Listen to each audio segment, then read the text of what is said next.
Welcome to the project demonstration of line following robots. So in this project we are going to use two IR sensor to detect the line. So to demonstrate this project we should place a white surface with black lines. So we are going to follow the black line based on the reflections from this white surface that will be detected by these two IR sensors.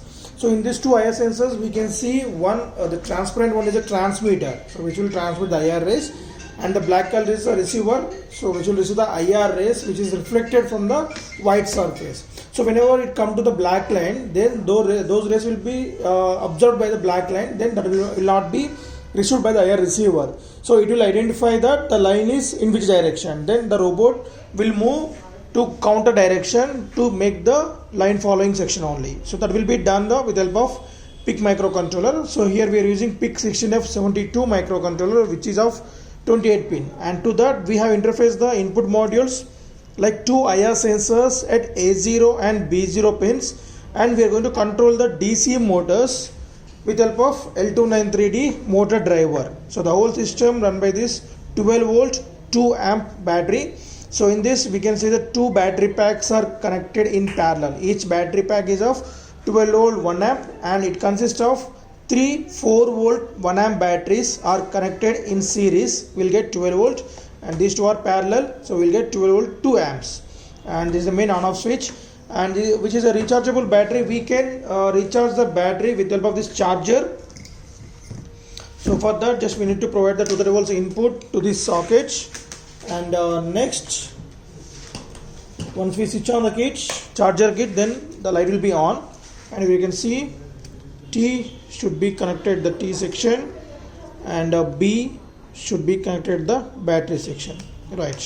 So it will take 8 hours minimum to be fully charged. Once we utilize the project, then keep this charging for 8 hours, and after that you can disconnect this. And coming to this charging circuitry, so here we are going to convert the 230 volts AC from this transformer to 12 volts of AC, and after this 4 diodes will convert in 12 volts AC to 12 volts pulsating DC, and this capacitor will convert that particular 12 volts pulsating DC to pure DC, and after that directly we will get 12 volts pure DC, and which is sufficient to charge our 12 volts battery, right? So this is the main on off switch.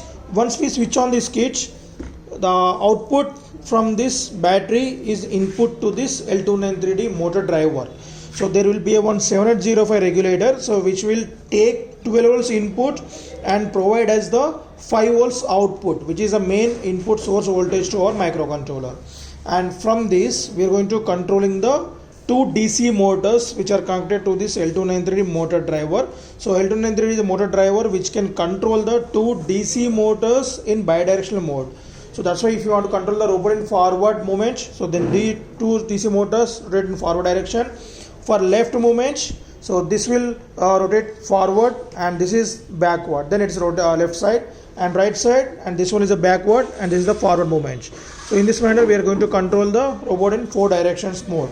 And interfacing to this PIC microcontroller is C0 to C3, and as I mentioned B0 and A0 for IR sensors. So coming to this motherboard, so this is what reset switch to restart the microcontroller, and this one is a 20 megahertz crystal oscillator which will provide the 20 mega clock pulses to the microcontrollers. The main purpose of this clock pulses are, we have set some instructions inside the microcontroller, that is reading of these two IR sensors, one instruction, and controlling the motor direction. So like this, these instructions will be executed whenever the microcontroller get the clock pulse input. So nothing but one clock pulse for one instruction. So like that we are providing 20 mega pulses in 1 second. So my microcontroller can execute 20 mega instructions in 1 second. Okay. And on this motherboard, this green light is a power LED indication, red light is program LED indication. When we switch on the kit, the red light will on and off 2 times. So you can see that, right? So let us do the demonstration on the line. Right, so we should place the line same thickness.